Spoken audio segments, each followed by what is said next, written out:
උසස් පෙළ විභාගයට ගොඩක් ලේසියෙන්ම ඒ සාමාර්ථයක් ගන්න පුළුවන් විෂයක් විදිහට ඉතිහාසයේ විෂය අඳුන ගන්න පුළුවන්.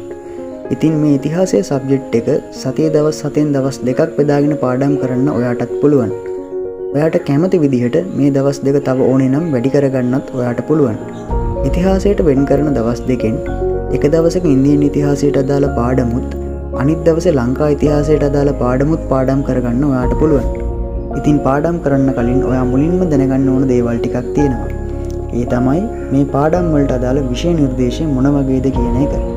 ඉතින් ඔයාට පුළුවන් මෙන්න මේ විදිහට A4 sheet එකක් අරන් ඉන්දියන් ඉතිහාසයට අදාළ පාඩම් ටිකයි ලංකා ඉතිහාසයට අදාළ පාඩම් ටිකයි ලියා ගන්න. මේ විදිහට ලියාගත්තු ඔයාට පුළුවන් ඔයා මේ පාඩම් බලන සැරයක් ගානේ පාඩම ඉස්සරහින් පොඩි මාක් එකක් දාගන්න. එතකොට ඔයාට පුළුවන් ඔයා කරන වැඩේ පිළිවෙලට වෙනවද කියලා ඔයාටම බලා ගන්න.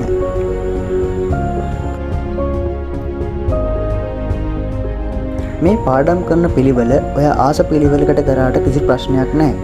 ඒක නිසා ඔයාට පුළුවන් ඔයා කැමති ඔයාට ලේසි තැනකින් පාඩම් කරන්න පටන් ගන්න. එතකොට ඔයාටත් තේරෙයි මේ ඉතිහාසය කියන විෂය මොනතරම් ලේසි විෂයක්ද කියලා. තව දෙයක් පාඩම් කරනකොට ඔයාට පුළුවන් ෂෝට් නෝට් ගහගන්න. මේ ෂෝට් නෝට් ගහන එකෙන් ඔයාට පුළුවන් ගොඩක්ම ලේසියෙන් පාඩම් මතක තියාගන්න. හොඳින් පාඩම් කළාට පස්සේ ඔයාට පුළුවන් පාස් පේපර්ස් වලට උත්තර ලියන්න. මේකෙන් ඔයාට පුළුවන් ඇත්තටම ඔයා කොයිතරම් දුරට පාඩම් කරගෙන ඉන්නද කියලා ඔයාටම අඳුනගන්න. ඔයාට කරන්න පුළුවන් තවත් දෙයක් තමයි ෆයිල් කවර් වලට ඔයාගේ නෝට්ස් පිළිවෙලට දාලා හදාගන්න එක.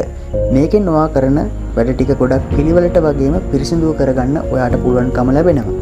පාඩම් කරනකොට ඔයා මතක තියාගන්න ඕන තවත් දෙයක් තමයි සිතියම් කියන දේ. ඉතින් ඔයාට පුළුවන් පාඩම් කරන දවසෙන් පැය භාගයක් අරගෙන සිතියම් මාක් කරගන්න.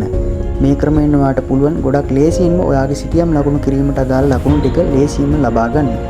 මෙන්න මේ දේවල් ටික හරියටම කළාම ඔයාට පුළුවන් ඉතිහාසයේ විෂය හොඳින් පාස් වෙන්න. ඔයාගේ ඒ සාමාර්ථය හොඳ ඒ සාමාර්ථයක් කරගන්න මෙන්න මේ ටික කරාම ඔයාට පුළුවන්කම ලැබෙනවා. ඉතින් මම ඔයාටත් කියන්නේ මේ දේවල් ටික හොඳින් කරගෙන හොඳ රිසල්ට් එකක් අරගෙන උසස් පෙළ හොඳින්ම සමත් වෙන්න කියලා.